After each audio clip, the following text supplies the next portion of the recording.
Hello everyone, how are you. तो कैसे हैं आप सब। तो आज हम करेंगे underlining forces of international marketing.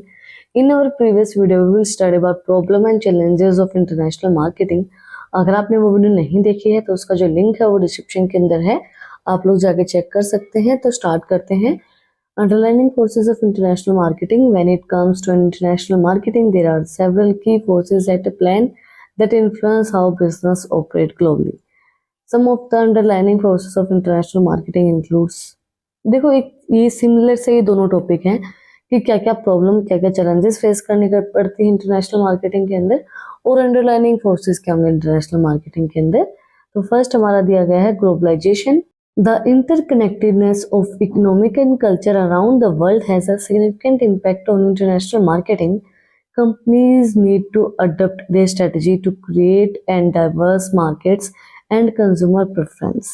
देखो हमारी इकोनॉमिक हमारे कल्चर जो है वो अलग अलग हैं ग्लोबल तरीके से। जब भी हम इंटरनेशनल मार्केटिंग करते हैं तो जब हम ग्लोबलाइजेशन का यूज़ करते हैं तो उनको कनेक्शन करना भाई हमारी इकोनॉमिक कंडीशंस को, उनके कल्चर्स को, उनको प्रेफरेंस को, तो वो एक अंडरलाइनिंग फोर्सेस हैं। मतलब कि ग्लोबल तरीके से इंटरनेशनल मार्केटिंग करना, प्रोडक्ट्स को सेल करना, उनकी मार्केटिंग करना, वो सब चीज़ें ग्लोबलाइजेशन के अंदर आती। कंपनीज को अडॉप्ट करनी चाहिए कि उनकी क्या स्ट्रेटजीज हैं, क्या नीड है, कंज्यूमर प्रेफरेंस के अकॉर्डिंगली ही फिर आप प्रोडक्ट्स को ग्लोबल तरीके से, ग्लोबल वे में आप इंटरनेशनल मार्केटिंग कर सकते हो।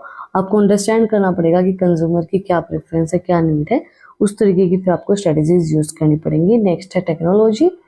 Advance in technology have revolutionized how business market their products internationally.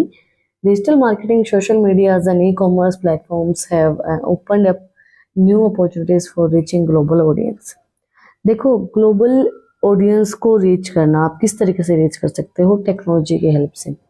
Digital marketing की जाती है, social media, e commerce. E commerce क्या होता है? इलेक्ट्रॉनिक कॉमर्स, मतलब इलेक्ट्रॉनिक तरीके से हम प्रोडक्ट्स की मार्केटिंग करते हैं, डिजिटल मार्केटिंग करते हैं प्रोडक्ट्स की डिजिटल तरीके से। जैसे कि आजकल आपने देखा होगा हर एक प्रोडक्ट की मार्केटिंग ऑनलाइन होती है। आप कभी देखते हो कि कोई भी प्रोडक्ट आपको वैसे मार्केटिंग करते हुए नहीं मिलेंगे, आपको ज़्यादातर प्रोडक्ट्स की मार्केटिंग ऑनलाइन होती है। ऑनलाइन वो प्रोडक्ट की मार्केटिंग जब की जाती है ना तो उसकी सेल भी इंक्रीज होती है, क्योंकि आजकल जो जमाना है वो डिजिटल मार्केटिंग का। सभी सोचते हैं 1 मिनट में ऑर्डर किया और ऑनलाइन हमारे पास घर पे होगा, तो हमें किस चीज़ की ज़रूरत है? तो डिजिटल मार्केटिंग बेस्ट है। सोशल मीडियाज़ के थ्रू, जैसे इंस्टाग्राम के थ्रू, फेसबुक के थ्रू, आप इंस्टाग्राम के ऊपर देखते हैं बहुत से लोग प्रोडक्ट्स की मार्केटिंग करते हैं, बताते हैं कि भाई ये नया प्रोडक्ट आया हुआ है, ये नया प्रोडक्ट है, ये अच्छा है। मैं बहुत बार अभी एग्जांपल देती हूँ, आप सोचते होंगे आप इसी चीज़ का आपको बताया गया कि आप जैसे अब नायका फैशन वीक हो गया और बहुत से प्रोडक्ट हैं, लैक्मे हो गया, इनके सेल आती है, मिंत्रा की आती है, उनके आते हैं, तो सबकी सेल्स वगैरह सबकी चीज़ें आपको ऑनलाइन सोशल मीडिया प्लेटफॉर्म्स पे पता लगती रहती है कि कौन सा प्रोडक्ट नया हुआ है। तो उस चीज़ से क्या होता है कि आप ग्लोबल ऑडियंस को अगर रीच करना चाहते हो, बाहर के ऑडियंस को, तो with the help of social media, digital marketing and e commerce की हेल्प से आप ग्लोबली अपने प्रोडक्ट्स को सेल कर सकते हैं। नेक्स्ट है competition. In the global market place business have face competition not only from local companies but also from international firm.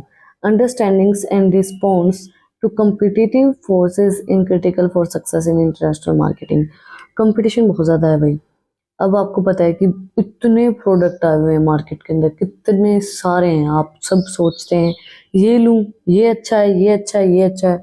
अब एक तो प्रोडक्ट, दूसरी चीज़ क्या है कि जैसे अब तो हर चीज़ के लिए ऐप है। आपको अगर फिट होना है, आपको अपनी बॉडी को फिट करना है तो फिटनेस ऐप है। अगर आपको अपने बारे में कुछ पूछना है तो एस्ट्रोलॉजर्स जो है वो ऐप हैं, बहुत से ऐप हैं। आपको हर चीज़ के लिए कुछ ना कुछ मिल रहा है सोशल मीडिया के ऊपर, ऑनलाइन, इलेक्ट्रॉनिक कॉमर्स के ऊपर, मोबाइल के ऊपर आपको हर चीज़ मिलती है।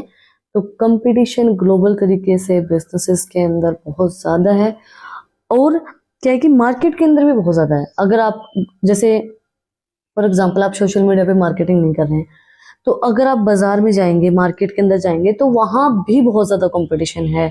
हर आपको आप लाइन में देखेंगे ना तो हर 5 शॉप आपको कपड़ों की मिलेंगी, हर 5 शॉप आपको जूतों की मिलेंगी। तो कितना कंपटीशन है, और उनके अंदर से अपने सेल करना, अपने प्रोडक्ट्स को सेल करना और अपनी सर्विसेज को बताना, आपकी सर्विसेज प्रोवाइड करवाना। आप कहीं भी जाएंगे आपको जगह जगह पे रेस्टोरेंट्स मिलेंगे खाने के, तो बेस्ट रेस्टोरेंट बेशक है, अब आपको नहीं पता बेस्ट कौन सा है, आपने वहां एक जगह पे जाके उतर के खा लिया तो आपको क्या पता है दूसरा अच्छा हो, आप भी सोचेंगे यार दूसरा भी ऐसा ही होगा, तो आप उस चीज को भी अवॉइड करते हैं। तो कंपटीशन बहुत ज्यादा है, और उसके अंदर फिर इंटरनेशनल मार्केटिंग करना एक बहुत बड़ा काम है। नेक्स्ट है regulation and policies. Different countries have varying regulations and policies related to trade, advertising, and product standards. Companies must navigate these legal frames to ensure compliance and successful operations. भाई आप किस तरीके की पॉलिसीज का use कर रहे हैं, किस तरीके का एडवर्टाइजमेंट कर रहे हैं, ट्रेड किस तरीके से कर रहे हैं, प्रोडक्ट स्टैंडर्ड आपका कौन सा है। देखो कितने ही ब्रांड आ जाएं, कितने ही प्रोडक्ट आ जाएं, अब जिस प्रोडक्ट का स्टैंडर्ड लेवल सेट है, अब डायमंड की जगह गोल्ड नहीं ले सकता, चाहे गोल्ड की वैल्यू कितनी ही बढ़ जाए, नहीं ले सकता ना। उसी तरीके से जिस प्रोडक्ट का स्टैंडर्ड सेट है, जिसकी एडवर्टाइजमेंट अच्छे से हो रही है और उसकी ब्रांड वैल्यू क्रिएटेड है, तो आप उसको नहीं ला सकते। हाँ, हो सकता है आपकी ज़्यादा स्ट्रॉन्ग है तो आप उस मुकाम तक पहुंच सकते हैं, वो चीज़ अचीव कर सकते हैं, बट बहुत सी चीज़ें आपको देखनी पड़ेंगी, बहुत सा स्ट्रगल आपको करना पड़ेगा उस चीज़ के लिए। तो आपकी जो रेगुलेशंस हैं, पॉलिसीज आपकी हैं, वो आपको सोच समझ के स्ट्रेटजीज बना के आपको मार्केट के अंदर लेके आनी पड़ेगी। नेक्स्ट है कल्चर डिफरेंस। अब कल्चर बहुत ज़्यादा अलग है, हमारा अलग है, उनका अलग है। वो अलग तरीके के कपड़े पहनते हैं, हम अलग तरीके के कपड़े पहनते हैं। वो अलग तरीके का खाना खाते हैं, हमारे यहाँ अलग तरीके का खाना खाया जाता है। वो अलग फेस्टिवल त्यौहार अलग तरीके के बनाते हैं, हम फेस्टिवल्स अलग तरीके से बनाते हैं। हम दिवाली होली बनाते हैं, वो अलग क्रिसमस बनाते हैं अपना। तो हर एक का अलग अलग कल्चर है इंटरनेशनली। तो उस कल्चर को समझना, फिर उनके प्रेफरेंस को देखना, फिर इंटरनेशनल मार्केटिंग करना, उसके अकॉर्डिंगली स्ट्रेटजीज बनाना एक बहुत बड़ा टास्क है। Culture nuance and preference plays a significant role in international marketing. Adapting marketing strategy to resonate with diverse culture is essential for building strong relationship with customer worldwide. देखो culture difference है, जैसे मैंने आपको बताया, उनकी preference अलग है, वो अलग चीज़ को प्रेफरेंस देते हैं, हम अलग चीज़ को प्रेफरेंस देते हैं। हम अपनी संस्कृति जो है उसको प्रेफरेंस देते हैं, वो अपनी संस्कृति को प्रेफरेंस देते हैं। उनका कल्चर अलग है, तो उसको अडॉप्ट करना, उसके अकॉर्डिंगली फिर स्ट्रेटजीज को बनाना, उनके कल्चर को समझ के फिर उनके साथ एक अच्छी रिलेशनशिप बनाना, कस्टमर्स को वर्ल्ड वाइड आपको ये पता है कि भाई ये लोग ये प्रेफरेंस देते हैं, तो उसके अकॉर्डिंगली फिर स्ट्रेटजीज बना के उस प्रोडक्ट की मार्केटिंग करना एक बहुत बड़ा टास्क है, क्योंकि हर एक कंट्री का अलग अलग कल्चर है। नेक्स्ट है हमारा economic factors. Economic condition, exchange rates and consumer purchasing power impact international marketing strategy. Business need to consider this factor when entering new market और एक्सपेंडिंग ग्लोबली। मेन जो फैक्टर है ये इन्होंने अभी बताया, इकोनॉमिक फैक्टर। इकोनॉमिक फैक्टर बहुत important है। अब आपके पास पैसा ही नहीं है तो चाहे कितनी अच्छी इंटरनेशनल मार्केटिंग करवा लो, चाहे कितनी अपने प्रोडक्ट की मार्केटिंग करवा लो, जब कस्टमर परचेज ही नहीं कर सकता तो फायदा क्या है उस चीज़ का? कोई फायदा नहीं है, उस मार्केटिंग का कोई फायदा नहीं है। तो आपको पता होना चाहिए कि जिस कंट्री के अंदर जिस भी प्रोडक्ट की आप मार्केटिंग करवा रहे हैं, इंटरनेशनल मार्केटिंग अगर आप कर रहे हैं, तो इकोनॉमिक कंडीशन उनकी कैसी है, वो उस चीज़ को परचेज कर सकते हैं या नहीं कर सकते, वो चीज़ आपको देखनी पड़ेगी। एक्सचेंज रेट कितना है। अब हमारी कंट्री के अंदर जैसे हमारे रुपए की वैल्यू कम है, डॉलर की ज़्यादा है, तो एक्सचेंज रेट अलग अलग है हमारा। तो वहाँ से हम प्रोडक्ट लेते हुए हिचकिचाएंगे कि भाई उनकी वैल्यू ज़्यादा मिलेगी हमारे पैसे से, तो इकोनॉमिक कंडीशन अलग है। तो उस कंडीशन को देख के, एक्सचेंज रेट्स को देख के फिर हम उसकी इंटरनेशनल मार्केटिंग करेंगे, ताकि हमें पता हो कि भाई उनकी इकोनॉमिक कंडीशन इतनी है कि वो हमारे प्रोडक्ट को परचेज कर सकते, तभी हम मार्केटिंग करेंगे। अगर वो परचेज कर नहीं सकते तो हम किस बेसिस पे उनके वहाँ पे इंटरनेशनल मार्केटिंग कर रहे हैं या फिर मार्केटिंग कर रहे हैं, जब वो उनकी इकोनॉमिक कंडीशन ऐसी नहीं है कि वो उस प्रोडक्ट को परचेज कर सके। तो ये चीज़ हमें कंसिडर करनी पड़ती है। तो आज हमने कंप्लीट किया underlining forces of international marketing. अगर आपने यहाँ तक वीडियो को देखा है तो प्लीज़ सब्सक्राइब के बटन पे एक मुक्का मार दो और बेल आइकन प्रेस करो, ताकि जो सबसे पहली अपडेट है वो आप लोगों के पास आए।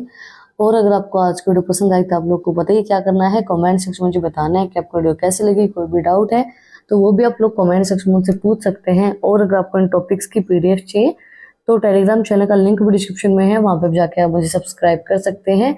और भी इंटरेस्टिंग रील्स को देखने के लिए इंस्टाग्राम चैनल का लिंक भी डिस्क्रिप्शन में है, वहाँ पे भी जाके आप मुझे फॉलो कर सकते हैं। फिर मिलते हैं एक नए वीडियो के साथ, एक नए टॉपिक के साथ। Like, share and subscribe. Thank you for watching my video and enjoy your life.